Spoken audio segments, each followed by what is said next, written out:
They say it takes a village to raise a child, but no one really talks about what it takes to raise a mother. Today's episode is deeply personal. I've spent years having conversations with experts, educators, doctors, and parents trying to understand motherhood from every possible angle. But the woman who has shaped my earliest understanding of love, sacrifice, and resilience has been sitting in front of me my whole life. This conversation isn't about perfection. It's about memory, perspective, and the space between what changes when we finally see the same moments from both sides. Today, I'm sitting with my mother, Ban Altoumah, not as her daughter, but as a woman, a mother, and someone still learning what it truly is to belong to a village. This is for all the mothers who gave everything and for all the daughters who are still making sense of it all. Let's get into it. The lovely Mrs. Ban Altoumah, my mommy. Welcome again to They Say It Takes a Village. Oh, it's absolutely my pleasure. And what can I say? What a lovely introduction. And I threatened you, I might have tears because such heartwarming the way you describe things. I don't know. And I appreciate it, really. It's the pleasure's all mine. You've come onto this podcast in my first year, second, and now third year. I'm going to make it an annual thing because every year there's a perspective that changes. Every year there are lessons learned. Every year my kids get older. You as a parent and a grandparent change. And I'm making it a theme. Number one, obviously, because I love you and I value, and everything that comes out of your mouth is something I hold very true and dear to my heart. But in other sides, it's good to almost do. I always think to myself, how often do we sit for an hour and a half face to face with no distraction and a conversation that goes deeper than the humdrum day-to-day things? So it's almost my yearly check-in therapy session. Oh, you and me both, really, Raya. So since it's casual, so I'm just going to call you Riri because you are the apple of my eye. Before we all get really overly sentimental. And I feel in the past, we've talked a lot about your experiences, your life experiences, what you've gone through. I think everyone by now knows your story. This episode, I feel we're going to get into motherhood, like purely motherhood. But more than anything else, your take on it over the years. How you see mothers doing their thing now versus what you guys used to be doing, who you were prior to being a mom and a wife. You know, that was when I was sitting thinking and preparing for this episode, I just thought, what would be great to understand is my mom before being a mother. I don't think I've ever asked you these questions. Yeah. And obviously straight right from the beginning, before you became a mom, who were you? Who did you think you were even? Yeah, I think, you see, we are born, then we have our childhood, and then, middle school, then adults. We do change. And motherhood is a major change. So if one wants to say, oh, I was something and then I changed, it's natural, and it's not something that you would regret, or you would look back and think, oh, how I was. And it's just a natural progression of a woman who eventually, some will be moms and some won't, but that monumental change that you start to be that, who you were is something. It's like saying, who were you as a child? You were not formed, fully formed. So you will be fully formed, and your personality takes shape for my journey, I did become a mother, and that's who I am. Do you know that I was thinking about it? You've been a mother longer than you've been a non-mother. Yeah. I mean, I'm 40. Yeah. And you had me when you were I was 25? 25, yeah. So it's a very short time to get to know who you are. Exactly. Prior. So I feel like there is an identity, and I feel a lot of the times it gets a bit of slack. There's always the conversation of you cannot be just a mom. You have to be something else. But why not? Yeah, I think they go in parallel. Yeah. You develop yourself in so many aspects, but at the same time, that role of a mom just keeps going along with that other one. That is your career, your ideas, your opinions, your political view, your economic view. Everything goes in parallel, but has to have that frame of motherhood, because your opinions will have to shift to accommodate being a mother, because you are raising kids and their future is part of your future. So you're eventually in a parallel that convert towards each other. Yeah. So who you are is still there, but that has that frame. Sort of Yeah. morphed. Yeah. Yeah. Yeah. They merge. Yeah. Have you ever thought, let me take you back to the 25-year-old Ban. Yeah. I was just born. Yeah. In your mind, was there a sort of a point where you thought, okay, obviously there's the birth of the first child, and that's a wonderful moment, but were you at any point thinking, what? No one told me about this. No one prepared me for what's about to come. Absolutely. And it's not like you had, I mean, now we're lucky because obviously we're lucky and unlucky. We'll get to that. There is a lot of information and a lot of discussion. But back then, yeah, it definitely was a shock. I mean, see, the difference is exactly as you said. There's a lot of information now, and no matter how much information, nobody can prepare you for this. I mean, really, you think that you're prepared, but when the thing becomes reality, it is different. But for me, I think it was the birth itself. I thought, I was angry with everyone. Why did you tell me? I was angry with my mother. I thought, you kept quiet about this? I mean, why didn't you tell me? So, as well as, remember, before we used to try and use books and magazines, and we were in a country where, it was still state controlled and publications weren't available freely, especially in English language, which, you get the information, unfortunately, used to be from the West. Yeah. And whatever there wasn't so up to date, not up to date, or the new theories of child rearing, and even breastfeeding and childbirth, and all of that was one book. I had one book, Penelope Leach book, that someone had to get it. I asked someone to bring it from the UK for me, and they brought it, and that was my reference book, one. And honestly, I can recite it now. I learned it by heart.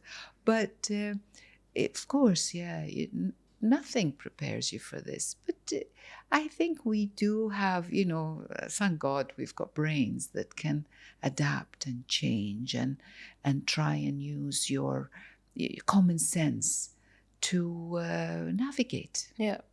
And we certainly didn't have that kind of information, and certainly I was shocked. I mean, yeah, I obviously I was too. I mean, there was a lot that I wasn't prepared for. Having a child, you hear about it. You hear about the sleeplessness, and you hear about the breastfeeding and the birth and all of that. But I think the one thing for me that I not struggled with, but I was a bit surprised by, was I started to, there was a point, I think, with very young children, it's not knowing how to not, the priority was the kids. And it took a lot of unlearning to just include a little bit of work, a little bit of this. I just felt like my mind was no longer about anything else, but in like, not in a lovey-dovey, like I'm so obsessed with them. I was obsessed for their every single minute detail, which made it quite like a sole responsibility / burden. That's what I wasn't prepared for, to feel the gravity of the responsibility. That's exactly what I was trying to get at. Yeah. That's the one thing that I felt like, it's, and of course, you know, with Nasser, or my husband, and very hands-on, but the gravity of the responsibility does fall onto a mother very early on. Yeah. I mean, right from the beginning. Absolutely. So that was for me one thing that I thought, okay, there's so much responsibility. I don't know how to breastfeed or wean or bath or, you know, these things. And then now as I get older, I feel like I've got a little bit more control. Why? Because I'm able to speak. So a lot of the things that I remember in my childhood, I'm a little bit more, I feel like I've heard this before, or I've seen this before. Whereas when they were babies, I had no recollection, obviously. Yes, absolutely. You know? So that's where I was a Yes. bit like completely a fish out of water. So that was my take on it. Yeah, you said it, because we don't recall how our mothers looked after us when we were babies. So we have no, you have no reference, no benchmark absolutely to compare you know, with. No, and that's obviously the scary part of childhood. Obviously, having a wonderful childhood versus a childhood that wasn't so great, because that's what you recall. It's an innate thing. I see myself being taken back to certain situations while I see the boys do their thing, and I'm trying to parent in a certain way. So you do go back only naturally onto what you have been taught and how you've been parented. And it takes a lot of effort if you do want to change certain things. It's a very conscious, you know, effort to try to adjust things that you may have not liked in your childhood. I think maybe, you see, motherhood has been there since The dawn of ancient day. times, the dawn of day. So whether you know it or you don't know it, you know the saying that mother knows best. It's not casual. It's not just a saying. It is the truth, because our computer takes all the data of what's happening to that child, feeding, whatever, fever, and then come up with a solution that makes sense, because this is a human and I'm a human. I know how to deal with my fever. I will try this with my child. And eventually, whether you know it or not, I would say trust yourself. Yeah, trust your gut. Trust your gut, because trusting a mother's gut has no equal. And honestly, I really truly believe that in emergency departments, in hospitals, they should listen to the mother. They'll try and figure out the symptom. Listen to the mother. They'll know exactly what's wrong with that child, because they have this, as you said, obsession. They obsess with with their kids. They know their bowel habits, their vomiting, their fever, their color, their eyes, So I think, I mean, maybe I'm making light of motherhood, but honestly, it comes within your program. Your program as a mother, that instinctive, primal, gut thing guides you a lot of times. And with the information, sometimes I suppose nowadays, God help you guys, because every man and his dog has got an opinion about something, and you think, oh, I've been doing it wrongly. But, maybe that's good. At least they give you more information and things that are good. but sometimes distract you and from your instinct. from your instinct. And honestly, there's a lot of imposters who just talk nothing. Absolutely. And you might follow, and you're wrong in following them. So yeah, I mean, I honestly think you should trust yourself. I completely agree. And I think we've had so many examples where the mom was always right. It's an instinct, this gut instinct. And we are unfortunately bombarded, like you said, with information and bombarded with different opinions, that your instinct, that instinct is no longer loud. It's like a tiny whisper filled with self-doubt. Yeah. Because you've gotten so much external to make you doubt yourself. Yeah.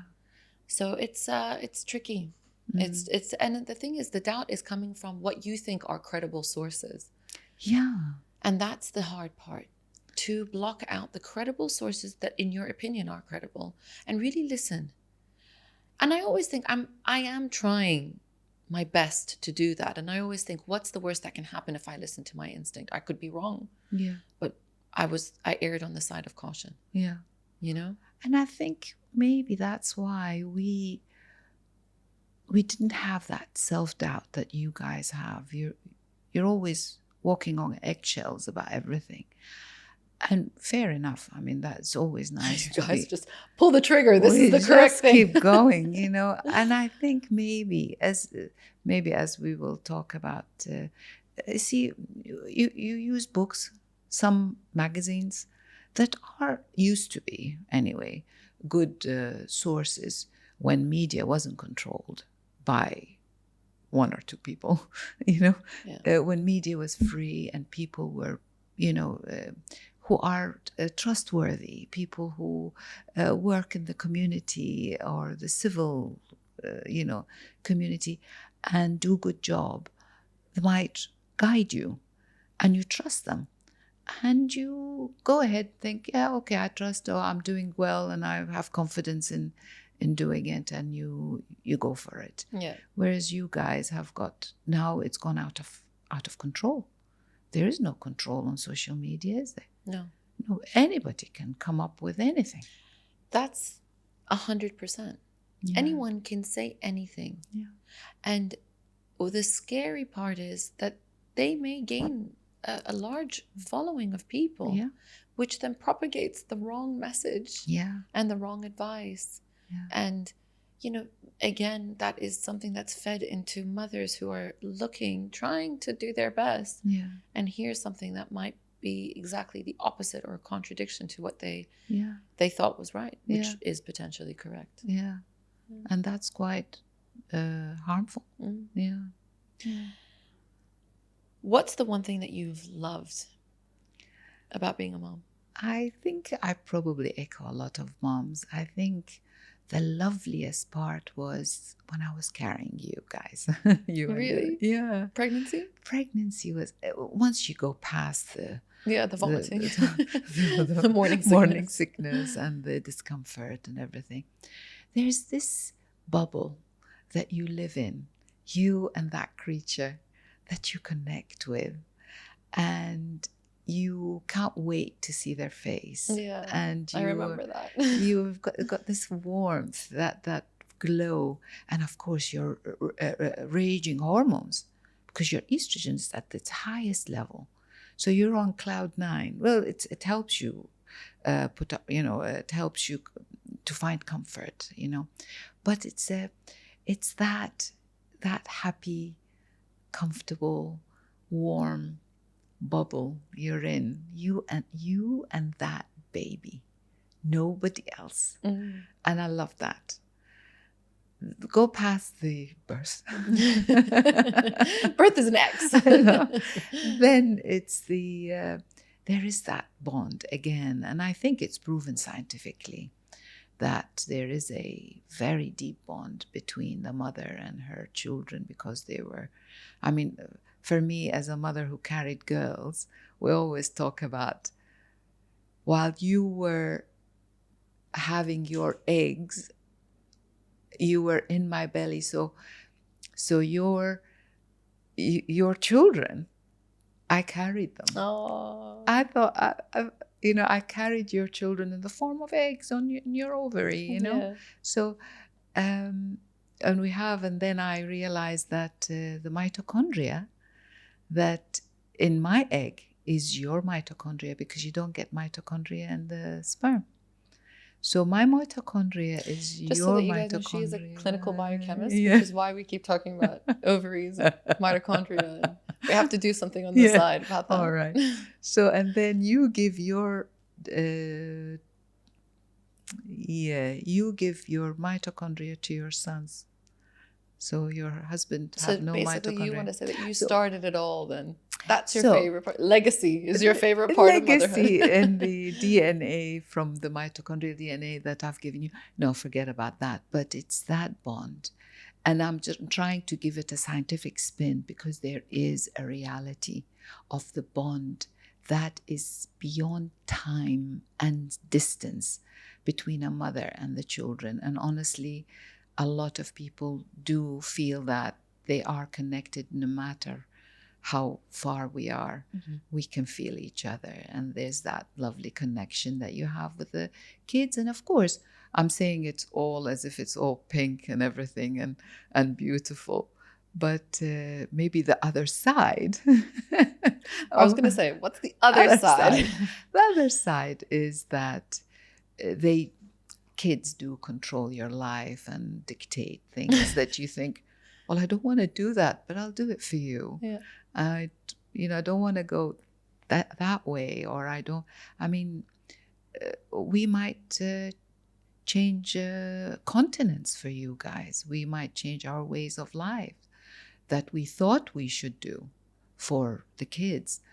And sometimes you resent it. Yeah. I hope you don't. Yeah, I don't. Okay. I don't. I'm very happy. Whatever the road bends, that's the way I'm going to walk it gladly. It's that beautiful sacrifice.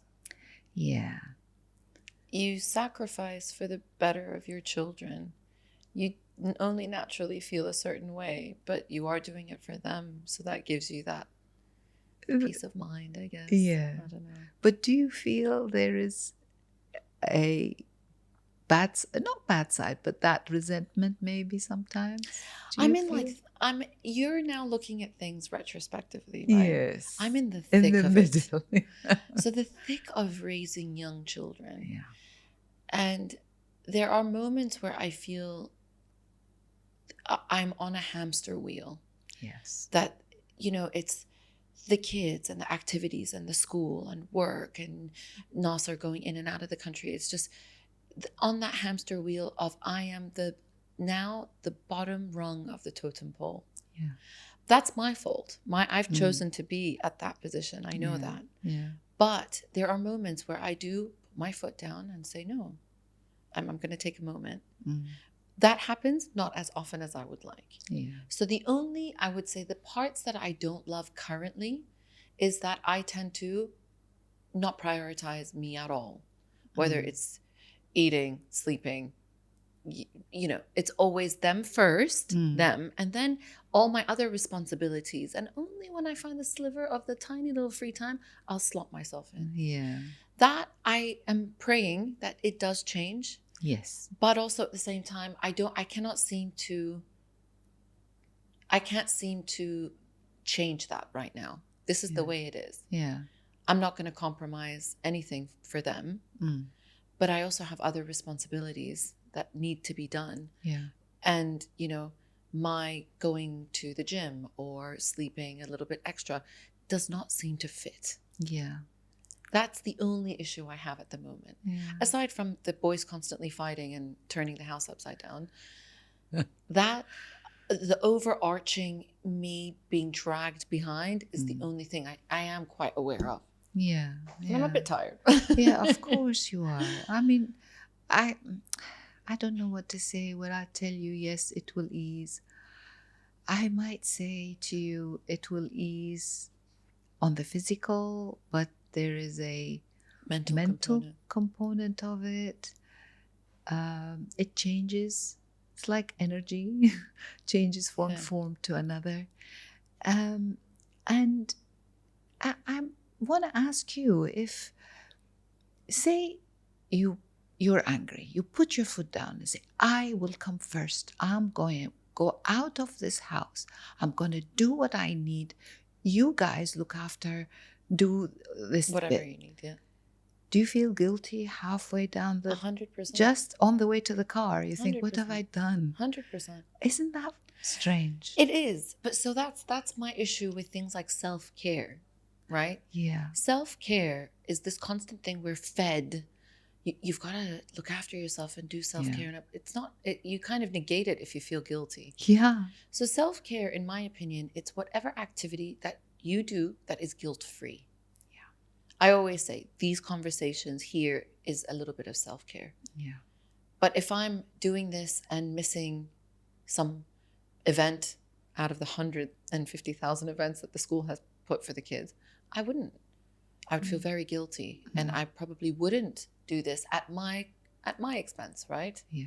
So I think it's some, I don't know, little balancing act that people have to do, where if you have an opportunity to do something without any guilt, go for it. Yeah. It's the guilt that is detriment. It, as you said, negates the whole negates it. And benefit. the thing is, we can talk about how useless guilt is, but let's face it, it's there. Yeah.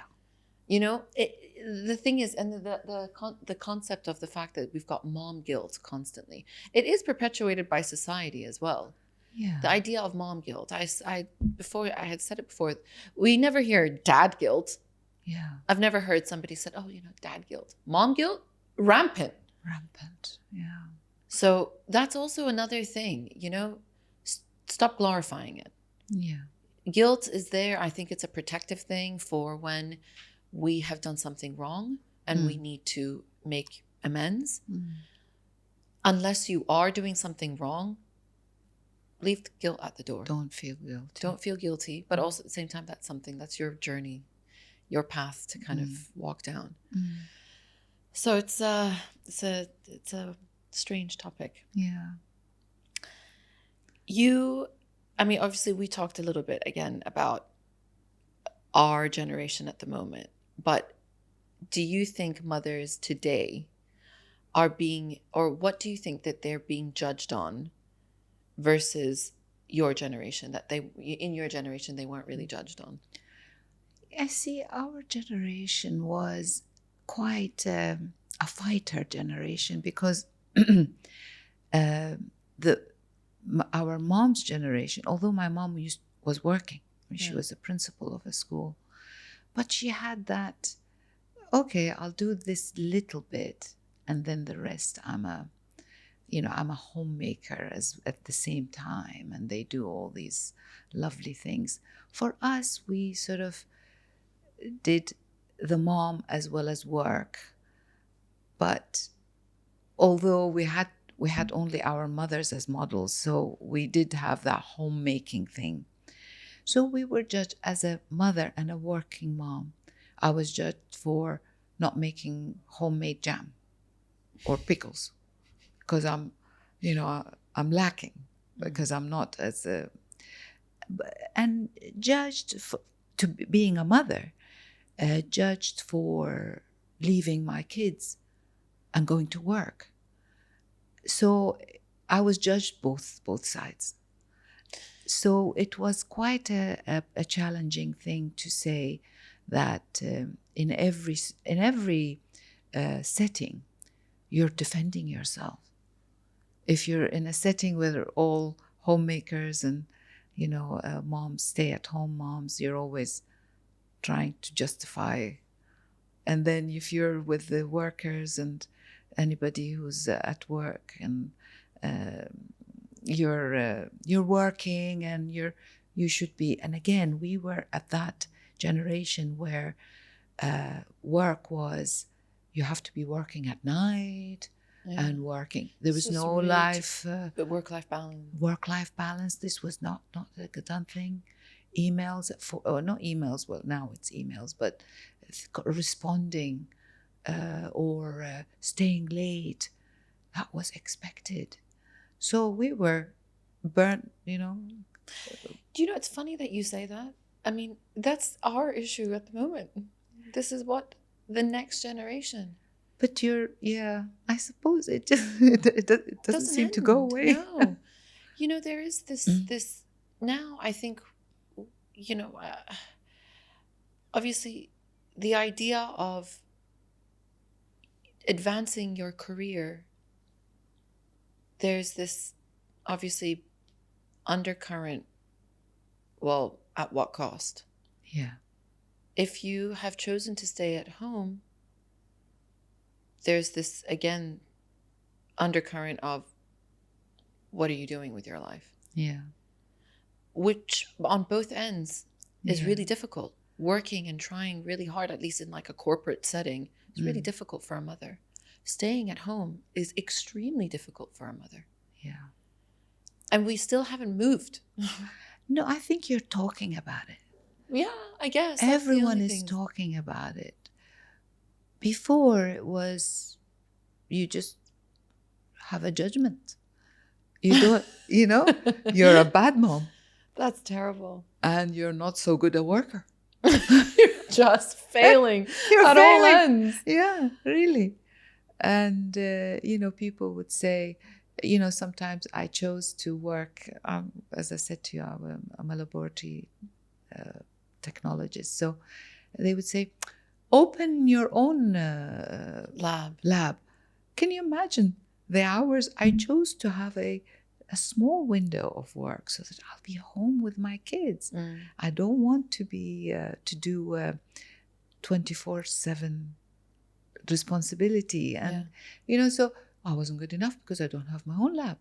But I'm not good enough as a mother. You don't make jam. That's no pickles, no jams. Yeah. It's the same. So, but at least you are at that. There is a little bit more acceptance. Your choice is important. What you choose. So if you chose and you're happy with what you chose, you have a bit of more confidence. It's true. Whereas for us, it tends to what you chose is under scrutiny. Yeah. This is the thing. Maybe, I feel it is, because at this point, yes, there is a conversation. But I mean, let me ask you this: do you think women can have it all? I honestly think so. How you can? We need the formula. The formula is your formula. It's yours. Every person has their own formula.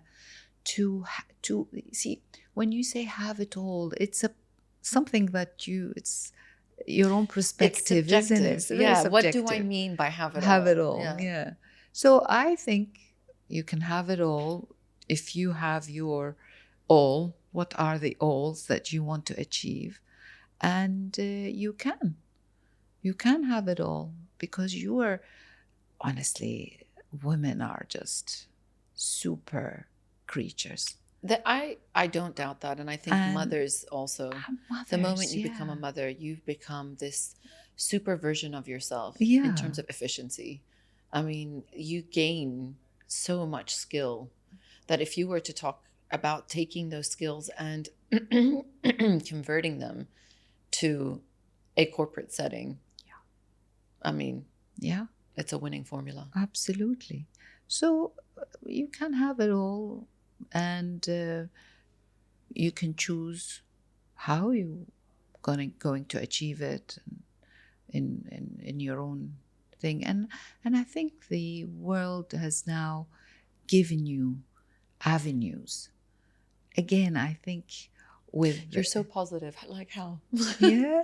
Yeah. What do you mean? Like what type of avenues? So avenues. I mean, technology. You have the way, even economy diversified. I mean, for us, economy. For me, maybe I'm a scientist. It was banking, rents. You know, here you've got the stocks and you know, some different ways of achieving your income. And there's a lot of people who have their own things, and you can see their success. So you don't have to go with traditional as we were, either a job or your own business, and your own business is very limited. So you've got flexibility in the world now. You can choose to do what you need to do, and of course, with everything, you may fail, you may succeed, and I've realized with my age and wisdom that there is no failure. You fail, you do another try. It's like making a cake. It didn't rise, I put more baking powder. If it is, whatever. There is no failure. If you, again, if the circumstances and the stars lined up for you and everything, you can achieve as all. Yeah. And I think your generation, I don't know, maybe I'm looking at it because I'm out watching it from the sidelines a little bit. I'm a little bit not in it. Maybe it is an optimistic view. What do you think? I think they can have it all, again, depending on what all is. If my all means that, I'll give you my perspective of having it all for Rhea.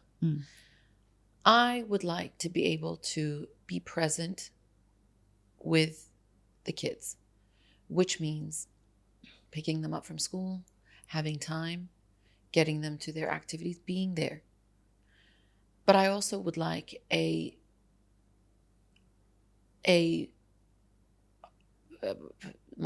sort of my job or my career to be in, or to be set up in a way that I don't disregard the fact that I have children, that they are very much in the center.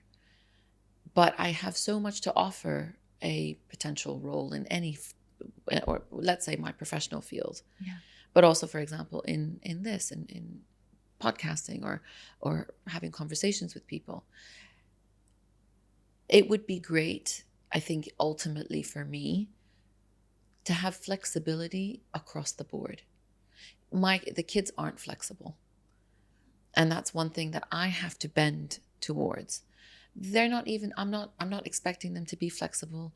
Even, schools and institutions and things like that, they're not flexible. You do have to really sort of facilitate your life to accommodate.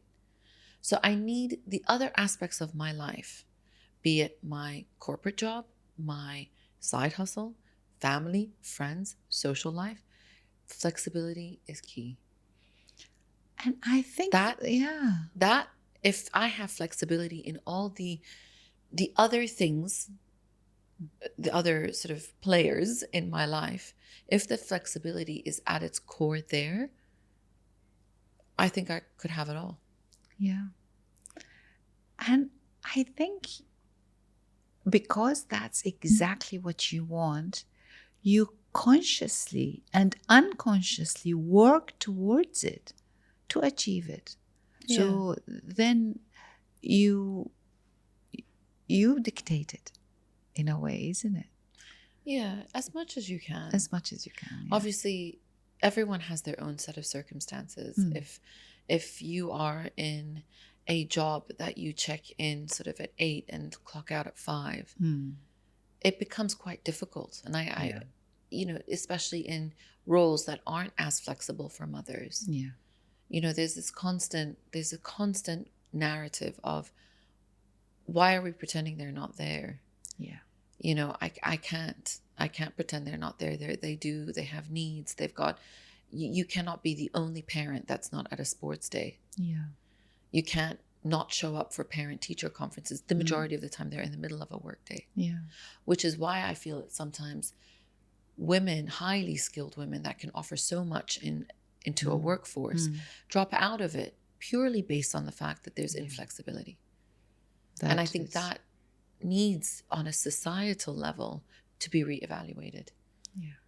And you women are doing incredible things. If now you have CEOs, world leaders, you've got top universities. The majority of their new applicants are women. Yeah. It's the boys that we seem to be struggling with at the moment. Yeah. Yeah. So if we are all in this together, Yeah. let's not work in a world where your at-home responsibilities are sidelined. Yeah. You know, and I think I echo a lot of women who have so much to offer, but are quite hesitant to go into, let's say, a traditionally corporate role because it's just not manageable. Yeah. I agree fully. And I'm hoping that your generation speaks out. I really do hope And so. It's conversation, constant. Yeah. And laws have to change, legislations, working out, labor law. I don't know. This has to change because this is the reality of the world. Yeah. Yeah. That's definitely the one thing about the idea of having it all. If you are looking at the traditional having it all, which means great job with the family, great social set, something's got to give. Yeah. And I think the flexibility on something's got to give. It's not the kids. Yeah. They don't have that capacity to give. Yeah. We have to give them. Yeah. The rest, come on. Yeah, I mean, if you're juggling them, and if you chose career, the kids will give 100%. And because you would have missed. You would have missed. Yeah, You cannot be there. You cannot do. And it's just like a punishment, isn't it? 100%. You want to do a career, and then there you go. You can't. Your kids are not looked after. Yeah. And that's again heart breaking. 100%. Yeah. What do you think, or what do you wish people understood a little bit more about working moms?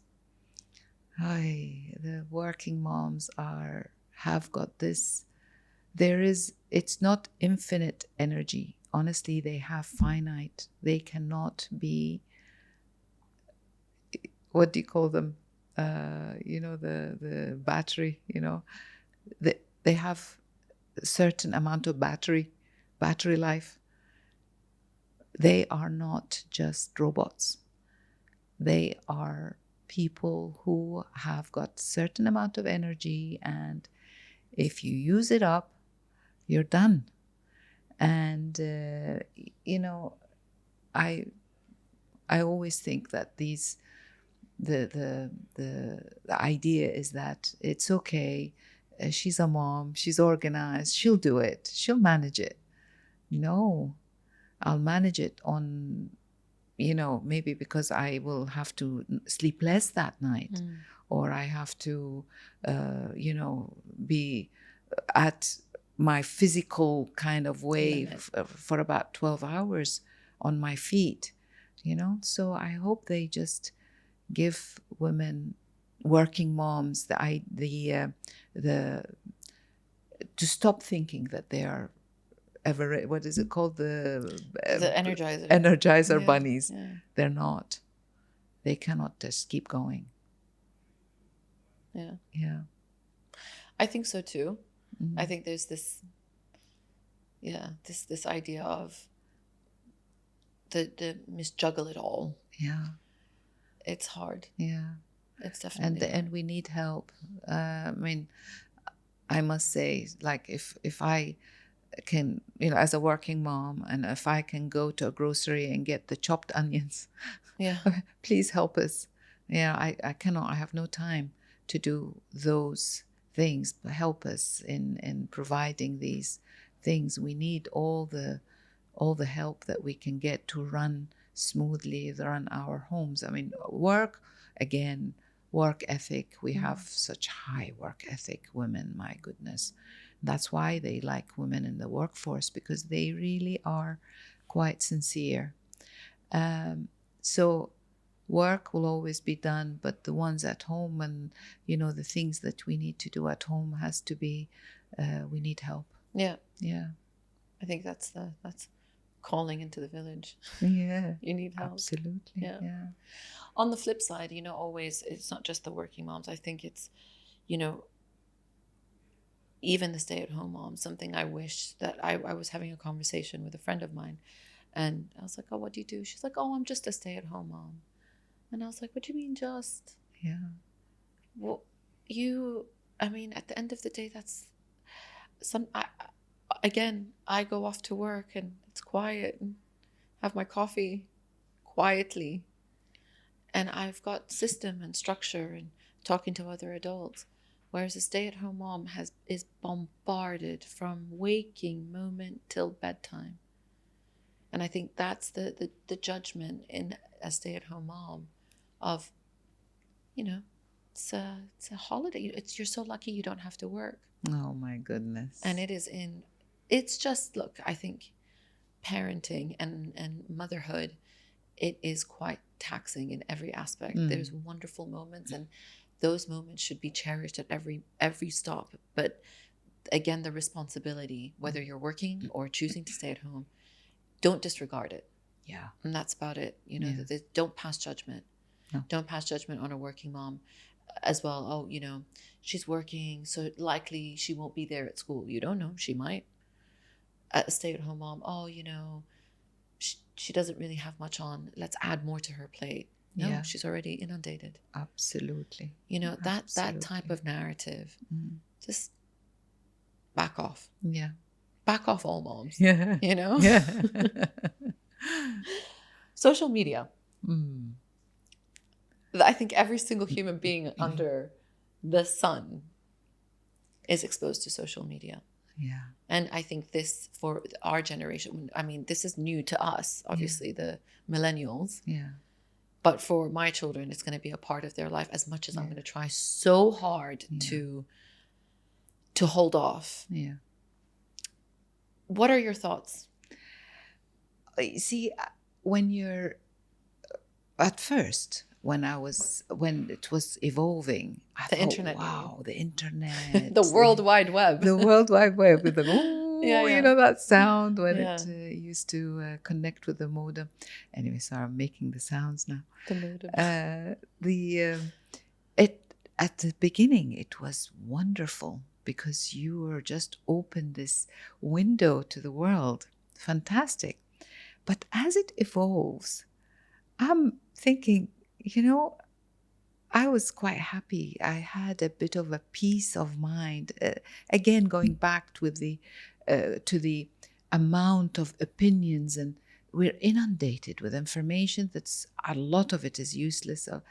But it's just so much background noise in your life that you used to not have, because you would have a magazine, the newspaper, a book, quiet, and you can get on with things and you can stop it, put it aside, do your things, and it will be there.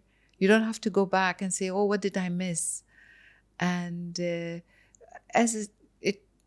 when it wasn't controlled by just, you know, the media was open, it was good. But then now I think the opinions are really quite, I don't know, it's not, you cannot express your opinions.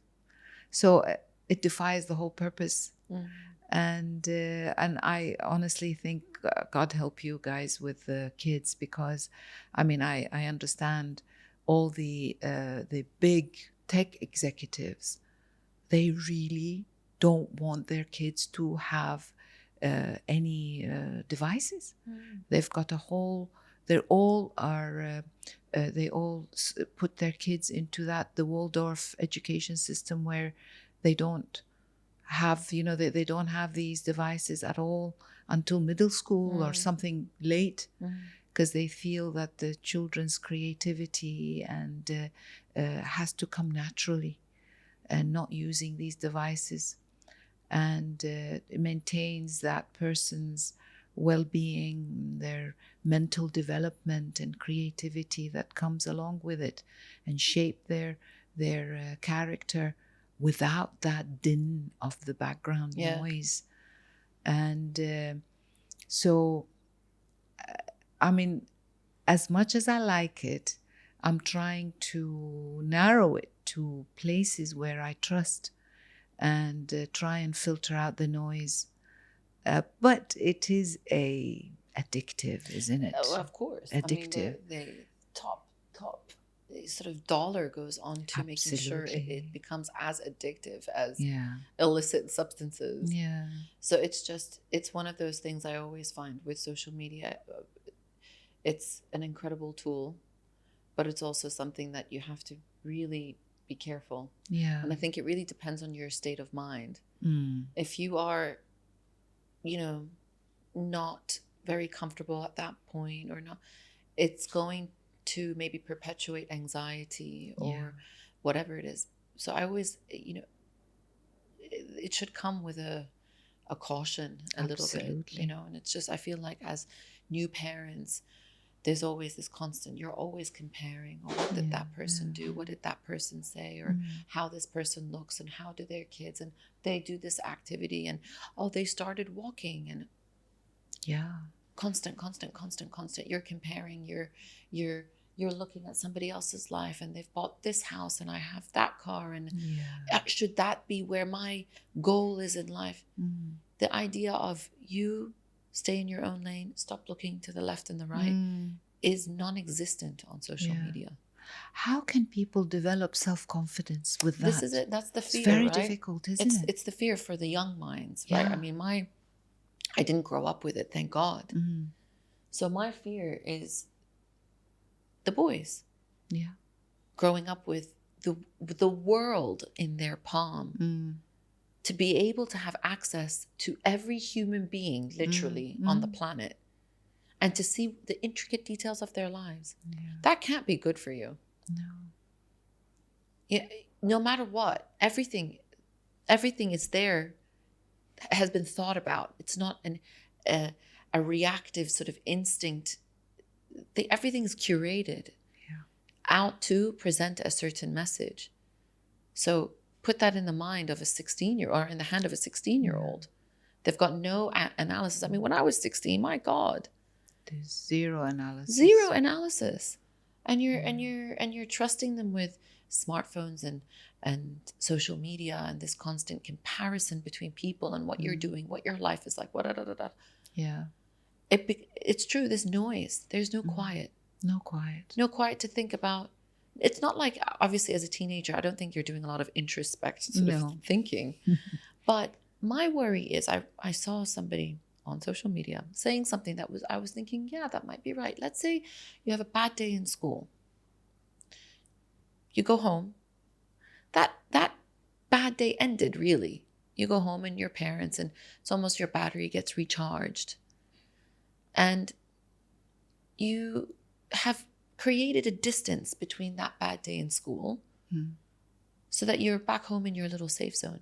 Imagine you have that bad day in school, you bring your phone and you brought it back to your safe spot in your home, whether it's online and things that are happening on Instagram, Snapchat. I don't know what the young kids are into these days, but whatever had happened is a constant reminder in that time when you're supposed to be on the mend.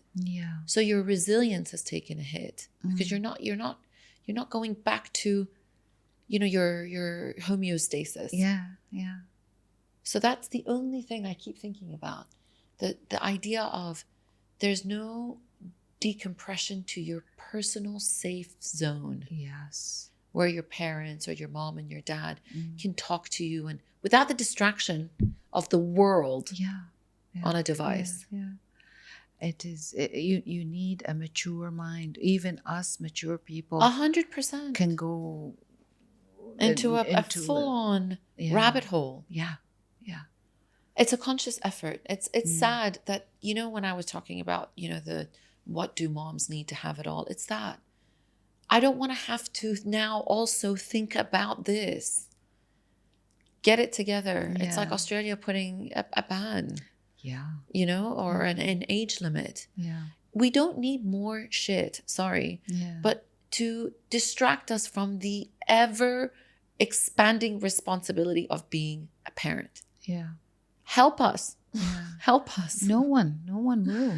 But you it's almost like you against the world. You against the world, and against every as you said, they put millions so that you are addicted. You have to go against those 100%, armies 100%. And that's the to sad, stop that's that the, infiltrating your space. absolutely. And that's, for me, the saddest part.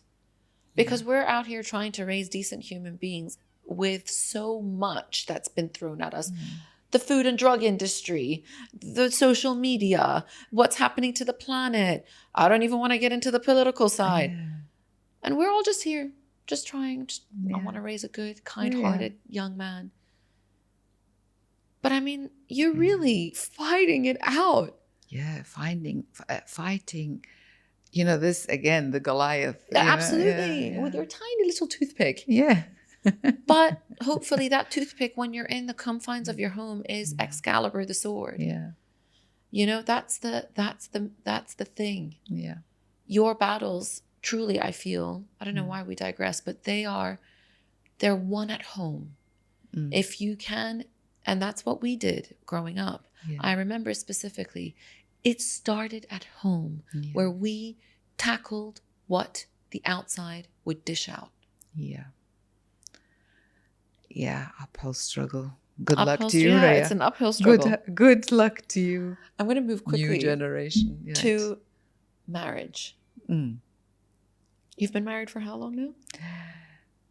Oh my God, 63, I think. Oh, Ahmed will get me up. No, I'm 40. Oh, so sorry. You've been No. married for 45 40. years. Oh, sorry.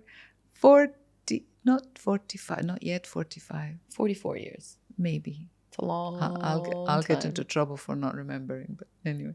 Yeah, long time. A really long time. Yeah. Do you remember your life prior to kids as a married couple? Yeah, but that wasn't me. I was somebody else. Because you evolve and you become somebody else, so that person is no longer something that you can go back to. No way. I will never. I may remember it and remember the thoughts, but it was immature thoughts, dreams that are not quite achievable and unrealistic, maybe. So what are your thoughts on children and marriage? It's a big one. Yeah, as in, I mean, just generally in terms of, obviously you bring children in to a marriage. Yeah. It can go either way. Of course. Yeah. It's another ball to juggle. And again, when we were talking just earlier about not knowing how to, how you were angry. You're angry because nobody told you the responsibility of a child. Nobody told you that you have another big chunk of your life that is your husband, that you have to deal with, and you're new to marriage as well. For us Middle Eastern ladies, we don't have that's the man, and you're just now living with this man. You don't have this experience before, so you have to deal with that.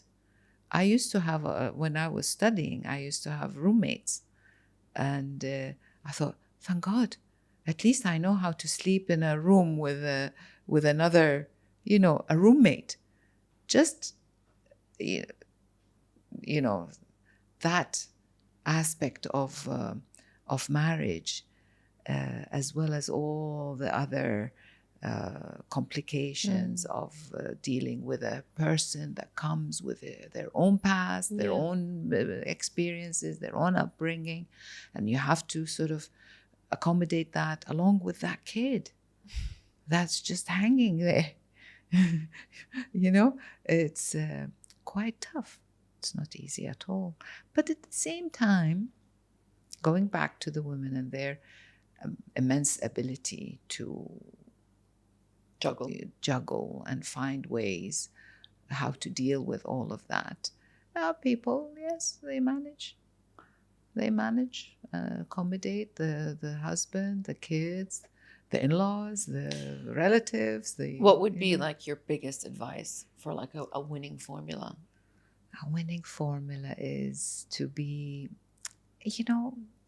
it's always nice to tell you that when you look back on it, and that is it's a practice that we all should do, is that you go back and tell your Partner, no, your past self that it did turn out fine at the end. Don't worry. You go back to when I was 25 and say, Ban, you thought, oh my God, what a struggle. And it turned out nicely. And apparently, in the metaphysical way, you're training your past, your older self to go back to your young self and reassure them, or your child reassure them. It trains your older self to come and give you assurance now in the metaphysical way.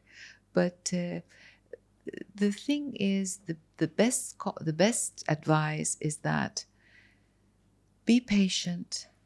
Don't lose confidence. What you're doing is right, and be confident of your choices.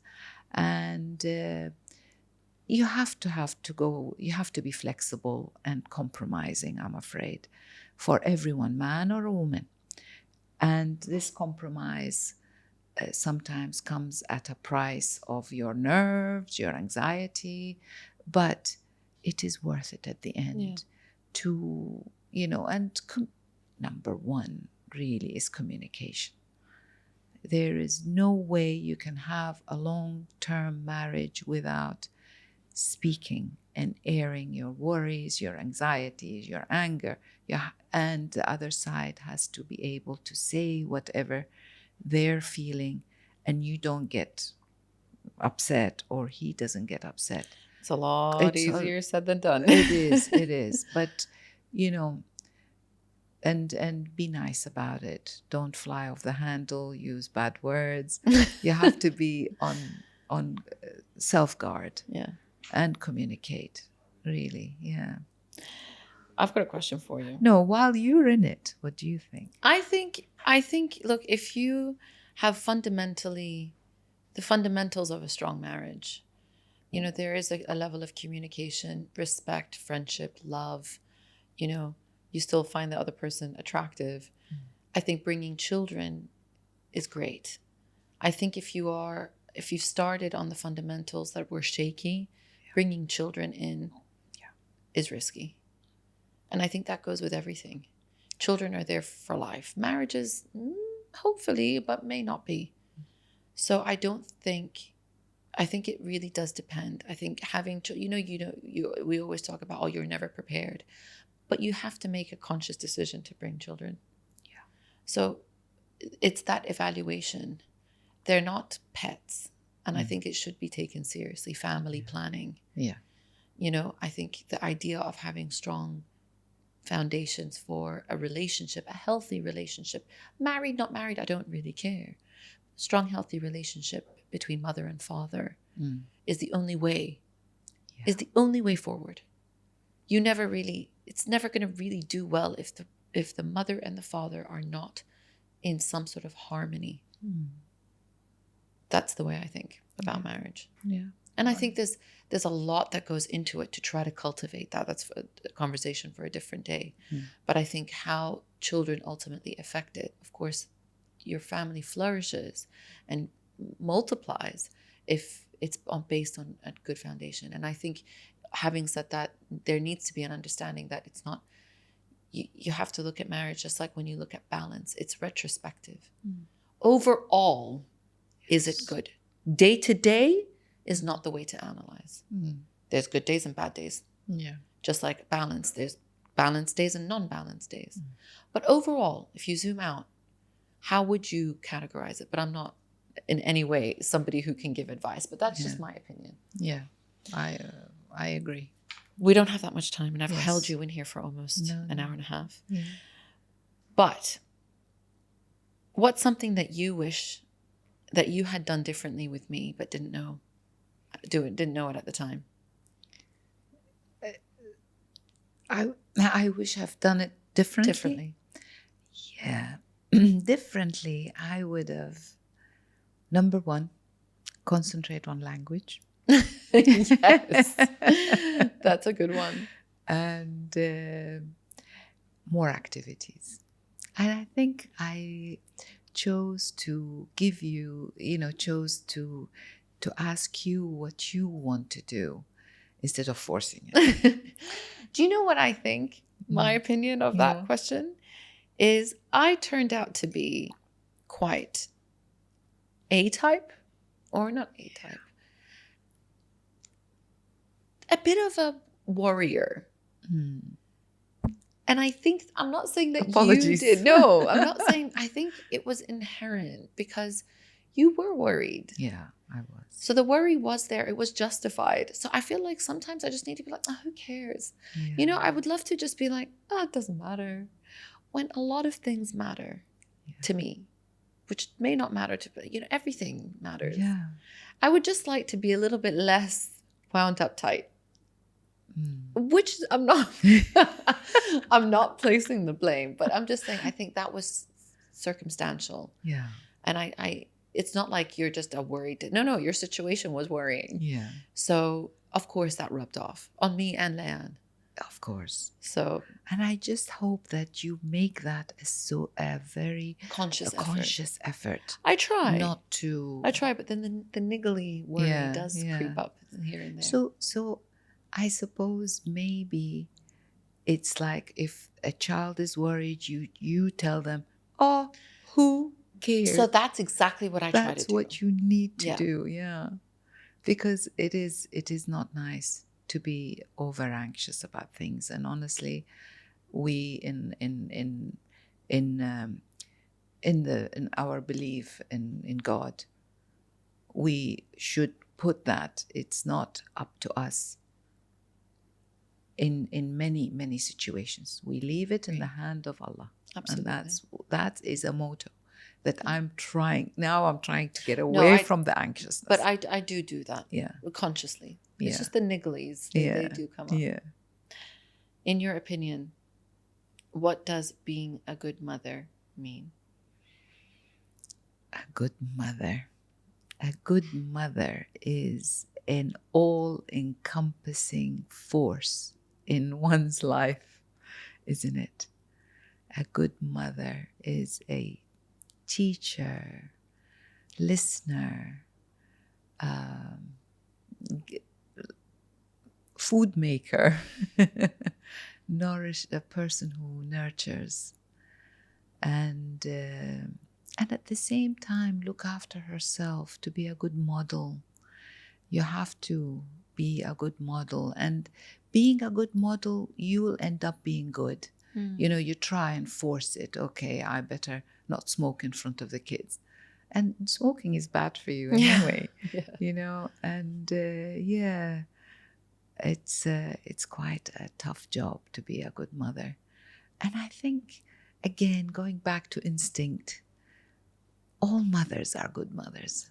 All mothers have their way to become good mothers, unless circumstantially that prevented them from doing that. And even that, I know a lot of people who were raised by their grandmothers because their mothers had to go and live in a different country to work. Absolutely. And those who is colleagues of mine who are grown women appreciate their mothers. Of course. And maybe grandmothers, but gave them a full, big life. So, I think a good mother is quite a big role. Yeah. If you could speak directly to the moms and the women listening who feel exhausted, unseen, unheard, and just at the end of their rope, what would you tell them? as a last parting advice? Yeah, I think the exhausted mothers, it'll get easier. The unseen, you are a force that you will make your mark. You have to be confident. For the what are the Unheard. the unheard, again, you're capable to raise an opinion and a voice, and you will be heard. And but the only thing is to be true to yourself and who you are, and not try and unfortunately we have roles in one persona. There's so many roles.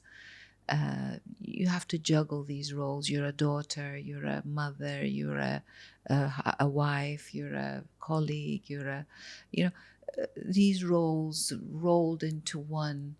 And you know, sometimes one is heavier than the other. So but be true to yourself and try and be who you are, and try and inherently and hold on to that, and not just you know, get people or get those roles to determine who you are. But you can play all these roles, but try and go back to center. Yeah. And I salute Yeah, me too. really all the mothers and the women who are in this world trying to make a mark. Absolutely. Yeah. On that note, thank you so much. I could sit here for hours telling you how much I love and I appreciate everything that you do for and have done for our family, and your now the bigger family and your grandchildren, and the mark that you've left is one that will last from one generation to the next. I'm going to cry. Yeah. Oh my God. And it's something that I know, and I'm very, very aware of how lucky I am because of that. Yeah. And I don't take it for granted. And I'm grateful that I get to sit in front of you like this on a yearly basis and just... You just have to make me cry, don't you?